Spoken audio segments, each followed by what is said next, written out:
So do you like to set yourself a challenge? Well, last week in my last video, I set myself a challenge, which I think, if you haven't seen that video, I'll just give you a quick recap. I took a whole load of old paintings that I'd been playing with, a whole stack of them. Now I'm sure you've got some hiding on your shelf or in a cupboard. And I set myself a challenge of doing something completely different with them. And I did the two backgrounds and I finished this one here. And I've got the new one to do here. So this is the one I'm going to work on today. Again, because I wanted to have the series, I wanted to have the two together with these similar backgrounds. So I'm going to dive in and start on this one. Now, it's a great challenge to set yourself. What can you do that's completely different?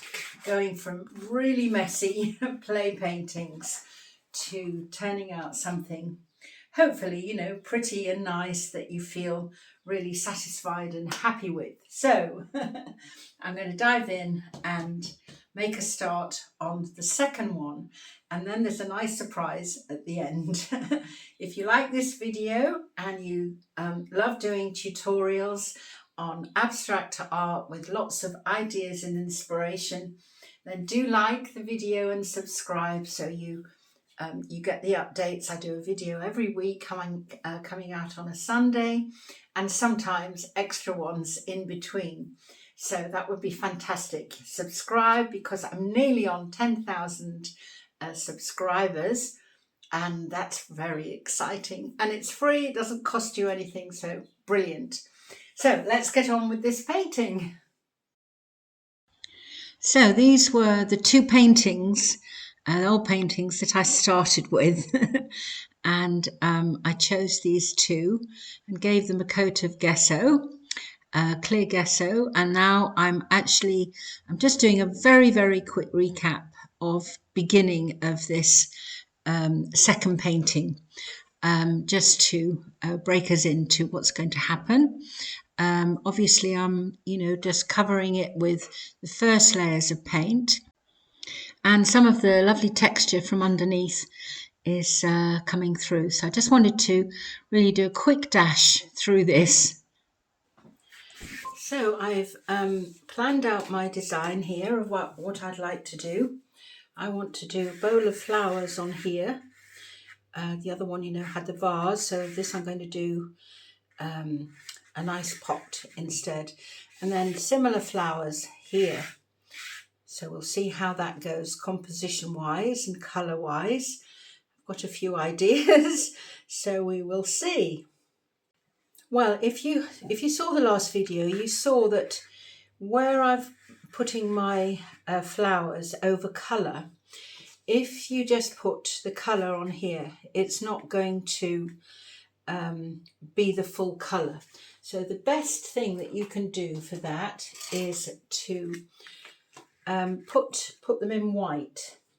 So I'm just going to block in where the flowers will be in the white. So I've speeded up the video a little because obviously it's quite a long process, and it gives me an opportunity to chat with you and talk a little bit more about learning about abstract paintings. And in these two last videos, this one and the other one, I've always been fascinated by the idea of taking something old and giving it a fresh new spin, and it's a wonderful thing to do. And obviously that's exactly what I'm doing here. Old paintings can often be overlooked and underappreciated, but with a little bit of creativity, they can be revitalized into something entirely new and unique. And it's a wonderful exercise because you're not in that sense attached to those old paintings. And the challenge to find a way to give these old paintings a modern twist is fantastic. And, when you're looking at your old paintings, have a look at the ones that you feel have the most potential. I look for pieces with, interesting colours and textures and composition that I can build upon. And some of these paintings might have been sitting in the cupboard forever and ever, just waiting for me to come along and give them a new lease of life. And as I sort through the paintings, I start to envision, what I might do. And with these ones, it was absolutely about the flowers. I really wanted to do something with flowers. And I think about the colours and the shapes and the patterns that will bring the flowers to life. And it's a fun and imaginative process. And it's exciting to see the possibilities unfold. The key here is to let go of the original piece and then find a balance between preserving parts of the original painting you might like, or, like me, I only like the texture, so I gessoed over the whole thing and then added the new shapes and elements to create something entirely new. So as you can see now, I'm adding some first layer colour to these lovely petals. I'm going with some pinks and mauve, lilacs in this painting, as opposed to the orange that I did in the last one. And again, just blocking in the first layers that I can build on. Sometimes the transformation process can be tricky, as it's easy to get caught up in trying to preserve the original painting. But the goal is to create something new and exciting. So you have to be willing to take risks and discover some new things. And this means experimenting with different techniques. You can do all kinds of different things like layering and scraping and glazing to achieve all different kinds of effects. As you've seen in this process with this painting, I always begin by adding the layers of paint. And, you can mix a medium with it and build in your own texture to give it depth. And I'm, from there, then, like I'm doing now, I start to block in the shapes and the forms of the flowers, in a combination of different brushes. And I'm not using a lot of different tools in this one, but you can, try all kinds of different things to create, different kinds of textures. And as the painting progresses, everything starts to take shape. And it's always amazing to see the transformation. And I love it when I've put these, the white parts in, and then you start filling them in to see what happens. So old paintings completely disappear to be replaced by something, as with this one, a very vibrant, happy flower painting. And they have a whole new different kinds of kind of energy. So now I'm putting in some a very soft orange. I've actually mixed a little bit of the pink with the orange to keep the harmoniousness of the painting, not just, straight from the tube, but mixing some of the colours off my palette into the other colours maintains a harmony and a consistence in the painting rather than just, straight from the tube. And then I'm adding a little bit of that colour from the flowers in the bowl to the petals at the top. Again, that, increases balance and sort of a natural feel to the painting. It doesn't want to sort of stand out like a sore thumb. You want to have that harmonious feel to it. And I've increased the colour value here now in some of the flowers in the bowl. And you'll see how I progress with this to keep that balance between the two different flowers really, but so there's something that joins them together. They're not completely separate. Again, now I'm putting that colour into those darker petals. So I'm mixing and including. So there's, you know, a relationship between the small bowl of flowers and the big petals. And, you know, this way of painting, you know, it's a great way to use your power of creativity and imagination. And it's something that I hope to continue exploring in my own art. You know, the process of transformation is just as important as the final result. And it's something, you know, you can really enjoy, and I will really enjoy every step of the way. Now, if you ever feel, or if you're feeling sort of unsure about, you know, how to go about this process of abstract painting, you know, to build your confidence, and if you're, you know, you're craving to make progress and feel happy with your paintings, I've created a free abstract painting course, and it's something that will you know, really help you loosen up, trust your instincts, and find a process, a very simple, straightforward process that you can develop. And you'll be amazed at what you can create once you've got a few of these ideas under your belt and you know where to start and what to do. So if you would like to take the free course, I've left all the information in the link below. So back to the painting. You can see that, you know, it's obviously now making progress. I'm adding some of the details to the leaves. I've still got, you know, quite a bit to do, but, you know, you can see how it's taking shape. And, you know, this is all part of the enjoyment of painting. You know, this whole thing probably took me a couple of days, and you just get so totally absorbed in it and focused in a different way. It's like meditating in so many different ways. It takes you over, and it's such fun to, you know, be involved in this way. So, you know, adding some details, making a little bit more structure, and using sort of some different tones of green, some darker. So I need some of those colour values, and obviously the green is the complementary colour to the red.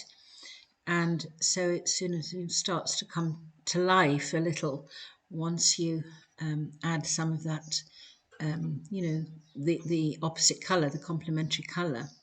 So that's what I'm doing, and I've changed brushes. I'm now using a round brush with a really good point on it, so I can get to doing some detail, which you know, I can't do so much with the flat brush.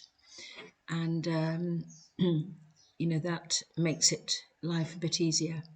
And you know, a lot of people ask about brushes. You know, what kind of brushes? Well, you eventually find the brushes that you like to use, and you discover what they can do. And you know, it's that again. It's through experimenting and discovery. You know, try lots of different brushes and see which you feel you know, work best for you. That's always, you know, the best way. This brush that I'm using, I've had that one for years. I love it. I've used it and used it and used it. So I'm going to fast forward a little bit as this painting takes quite some time, but you've seen the process. So I'm going to hop on to the next bit. So here is where we're up to with the painting. You can see I've done a little bit more detail on it. I've also, when I came back to it today, I decided I would add a little bit more of the shape in for it to go with the other painting. So I've added a block in here, and I put something down here. I just felt that green block was too heavy, and I put one here. So just some details, but I'm going to add extra details, and I think this is the fun part of you know, when you're nearly finished the painting, is to put all the extras in. So I've got some marker pens here in some different colours, and I've also got some Stabilo crayons, which I love to use in some different colours, just to add the finishing touches really. So I want to put in the stems of these flowers. So I'm going to start off with, I think I'm going to start off with I'm going to start off with this, this colour, and I'm just going to gently come down here with this pencil, and you'll see it starts to make, you know, quite a bit of difference as you start to put all these different details in. And the painting can really then come together, and well, then you're going to see what I'm going to do. So even just putting that in lifts the whole thing up. I'm also going to, my table is rolling today, I'm also going to put a little bit of orange with it, just to give it a little bit of boost, not too much, just to really, it's kind of behind the scenes, but the eye picks up on it and gives it a little bit more depth. So just adding a little into here like that. And then I might use this orange just a little for, you know, some of the flowers. Now you're not going to see a lot of it, but overall it just helps define the shapes. But I'm mainly going to come on to these markers. I've got the colours that I want. So I'm going to outline some of the lilac and the pink. So I've got these here. I've got two different nibs. I've got a pointy end and a slanty end. So I think I'm going to do the lilac first. So you can see here, just a little, you know, in touches, and it does make a difference to, you know, finishing off a painting with, you know, real finesse, and those extra little touches can make all the difference. So you can see what I'm doing here. Not a lot, it doesn't need a lot, just those little bits that will, you know, knock your eye forward, take your eye back, little details that, you know, when you have finished it, it looks as if it's really together. So you can see it's very tiny. I'm hardly doing anything, but I'm doing something. This edge here and the little points here. You know, I could use a little brush for this, but I mean, you know, we have technology of pens. I can also blend this in a little if I want to. See, it's very gentle. And a little bit up here. Just touches of these details. You know, and I think you have to take your time over the details.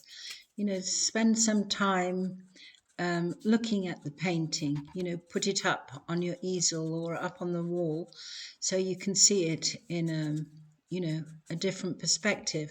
And another really interesting way to you know, have a look at your painting is to look at it in a mirror, because you get you know, a whole different perspective. And then from the tone value point of view, you know, you can take a picture of it on your phone or your camera and turn it into black and white to see if you've got the tone values correctly. So here are the two finished pictures. I'm very pleased with how they've come out. They're obviously a series, slightly different, but obviously they go together. And then I thought what would be quite nice is to show you now how I would put them in a frame. I've bought a couple of frames, so let's take it right to the conclusion and put them in a frame. So I've got 2 here. So let's see what we've done. I've got the borders here, and I'm going to put those in. Let's put this one in first. And you can see, now it just might need stabilizing inside. So I'll come back to that a little bit later, just to show you, when you imagine where we've come from that very old painting to a really nice, 2 really nice pictures that I could easily, hang on the wall and feel great, lovely project for the weekend or over a couple of days, and something to think, that was a lovely thing to do and a way of using up, my old painting. So there we go. Let's just put that one down. 2 great paintings from the old ones. So let me show you the close-up, and you can see it, see them. They look lovely, and I'm very happy with how they've come out, and here's a nicer one of them in the frames. And if they've really inspired you, they are available in print on my shop on my website, and I'll leave the link for that below too. And you'll also find, obviously, the link for the mini course. And do leave me a comment, any questions or thoughts. If you've done this yourself, that would be wonderful to know. And don't forget to give me the thumbs up and subscribe, so you'll know when the next video is out next week. So until then, happy painting, lots of love, enjoy yourself. Bye for now.